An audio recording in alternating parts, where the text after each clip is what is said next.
ऋतिक और शिवन्या को मिल गया है रोमांस का एक और मौका। अपने कमरे में ये नया नवेला जोड़ा कर रहा है गुटरगू। एक तरफ ऋतिक है जो ये नहीं जानते कि उनकी मोहब्बत शिवन्या एक नागिन है, तो दूसरी तरफ ये नागिन जो इस घर में आई तो थी इंतकाम लेने, मगर अब उसे अपने शिकार से ही प्यार हो गया है। और शायद ऊपर वाला भी यही चाहता है कि इनका प्यार हमेशा यूं ही कायम रहे और नागिन के मन का इंतकाम मोहब्बत में बदल जाए। इसीलिए तो रोमांस करने के मौके देता रहता है। अब देखिए ना, एक छोटे से झगड़े के बाद ऋतिक और शिवन्या ने अपने बेड को 2 हिस्सों में डिवाइड कर दिया और बीच में बना दी बाउंड्री।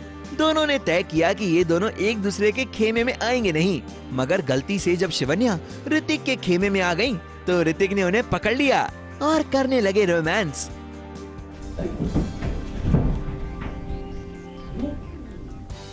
ये क्या कर रही हो तुम? अरे तुम्हें अगर मेरा बेड मेरी वाली साइड पसंद है तो बोल दो ना, इसे धक्का क्यों दे रही हो? तुम बेचारा देर राती टूट फूट गया तो?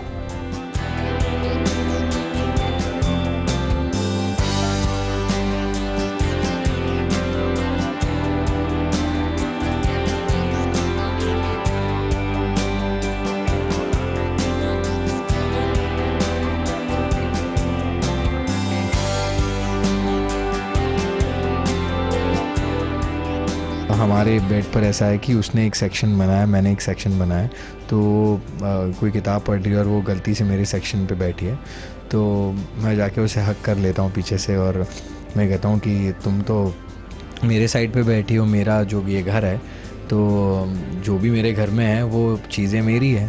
तो शी इज़ लाइक जो भी वापस थोड़ा बहुत उसको अच्छा भी लगता है और कहीं ना कहीं वो होल्ड बैक भी करती है।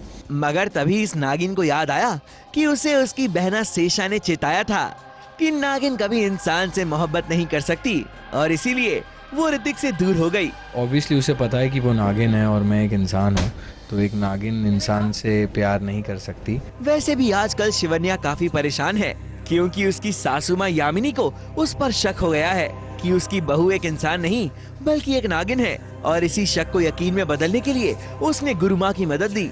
गुरु माँ ने किया एक हवन और एक ताबीज को आग में जलाने लगी।